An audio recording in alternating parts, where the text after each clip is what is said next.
is a story that really begins here. Standing in the middle of this photo, with her message held high, is my mum. And to her left is an awkward, scraggly mop of hair that is unfortunately me. We are standing at a rally for action on climate change in the run-up to the 15th UN Climate Conference. Now, despite everything that my mum taught me, by the time that I had arrived at university, I had successfully pushed the threat of climate change to the back of my mind. It can be such an overwhelming problem that I had taken the fail-safe approach of putting my head firmly in the sand. In other words, I had put it somewhere near the bottom of my very long list of things that I would eventually get around to addressing. And so it wasn't until I sat in one of my first university classes that all came rushing back. The assignment that we had been given was to design a structure that would help protect the city from rising sea levels. And it completely freaked me out. It became this really sobering moment. I suddenly remembered standing at this rally. In fact, I realized that 6 years had passed and we were still facing the same problem. I suddenly wondered if we were a generation who were going to spend their careers trying to remedy the environmental disasters that we humans were responsible for creating.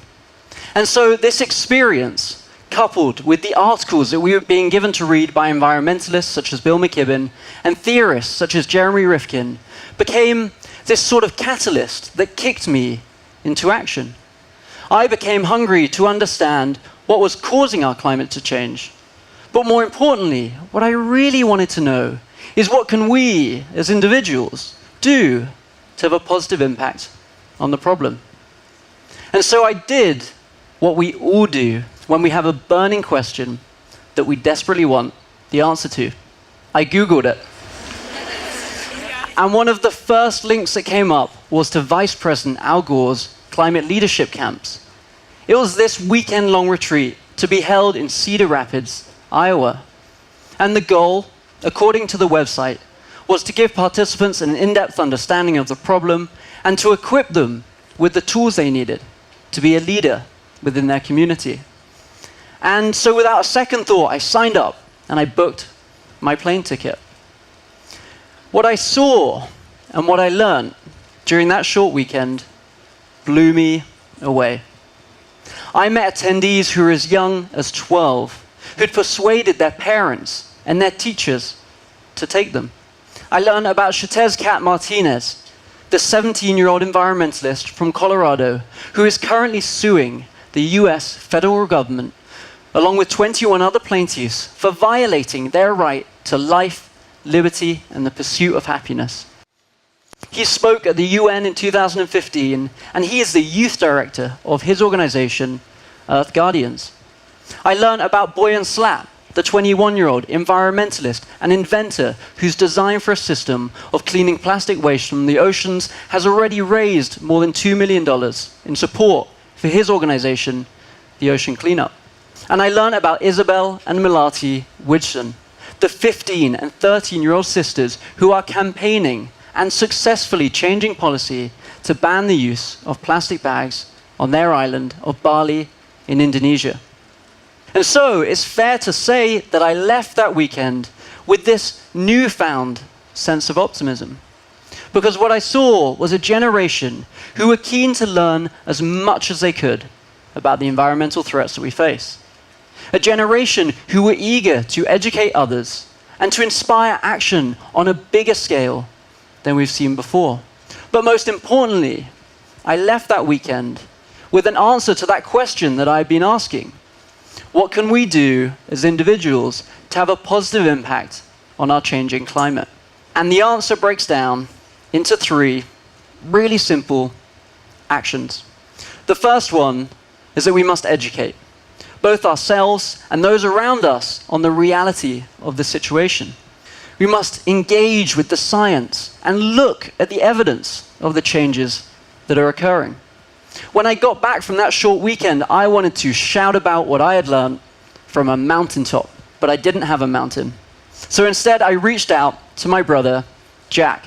He is a filmmaker and a photographer, and before I had arrived at university, we had spent 4 years traveling and making films for a popular online blog called Jats Gap. We decided together that we would make a film that documented the very real effects that climate change is having on our planet today. And so, very ambitiously, we typed out an email to the World Wildlife Fund. And to our amazement, they gave us the opportunity to join them on a scientific research trip traveling to Greenland. We would be there to witness and to record the increasingly rapid decline of Greenland's ice sheet and surrounding sea ice. We helped download time-lapse data of one of the world's fastest retreating glaciers. These 2 cameras take a picture every 30 minutes of the front of Jakobshavn Glacier. Scientists use this data to monitor and to record the rapid changes that are occurring as a result of a warmer global temperature. And we spent the night camping on a ledge of ice overlooking this glacier, and all we could hear was the eerie cracking noise as large chunks of ice carved off the front and crashed into the water below. We also helped install and download the data from scientific monitoring stations out on the Greenland ice sheet. This experiment has been running for more than 20 years, and during that time, it has measured more than 140 feet of melt. To give you a sense of scale, that is the equivalent height of 10 double-decker buses. After Greenland, we traveled to London, where we joined the London Climate March. We filmed it, and we did this all in the run-up to the UN Paris Climate Conference. We cut the entire film together, and we shared it onto the blog that my brother and I run, and we were mind-blown by the experience. Over 1 million young people watched it within the first 3 months of it going online. It turned out the internet was a mountain to shout from. In fact, it was better. It gave us a platform to connect with a global audience and to start a conversation around something that mattered. The second action is to organize, because when we unite under one goal, we significantly increase our chances of achieving it. We all have a right to free speech and a right to peaceful protest, and we should use it. In fact, when you look back at the history of some of the greatest social movements, whether it is the fight for women's rights, abolitionism, or anti-apartheid, some of their greatest victories were made when a critical mass took to the streets to peacefully demand change. In fact, the Women's March that happened at the beginning of this year is a great example of the power of demonstration. More than 4 million men, women, and children took to the streets to peacefully demand change. And their voices ignited a global movement that is just getting started. And so encouraging your family or your friends to join you on local marches or rallies is a really great way to begin by organizing. Even Mr. Vice President Al Gore still makes it out to every march that he can. We can also interpret this action in other ways. Right now, as I speak, our world leaders are meeting in Germany for the 23rd UN Climate Conference to discuss their commitments to climate change. The last action is to lead, as in to lead by example. We all have the capacity in the approach that we take to our work and our day-to-day life to make a change that has a more positive impact on the environment around us. And this isn't a change that is a sacrifice. In fact, they can often have a more beneficial impact on our lives.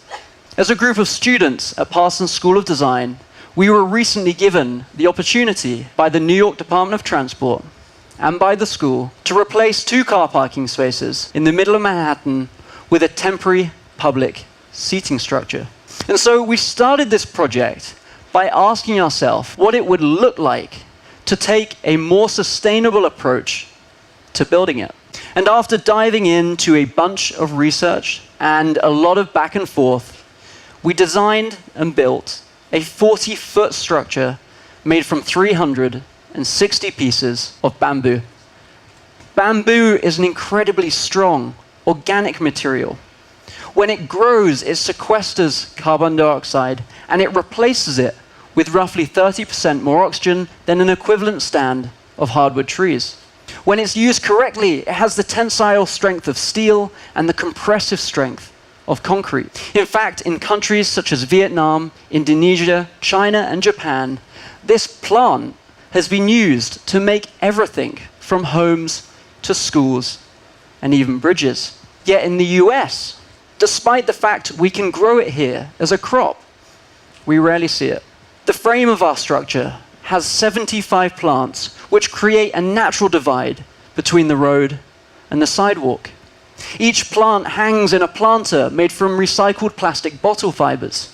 Adding vegetation to our cities helps reduce a phenomena known as the urban heat island effect, and it helps absorb stormwater runoff, which often leads to the pollution of our local waterways. The result is a new space in the city that is open to everyone. This little section of road that was once dominated by 2 parked cars becomes a hub of social activity throughout the day, and at night, the solar panels that we mounted to the frame provide energy that light up the plants. We really wanted this space to start a conversation around alternative sources of energy and more sustainable methods of building.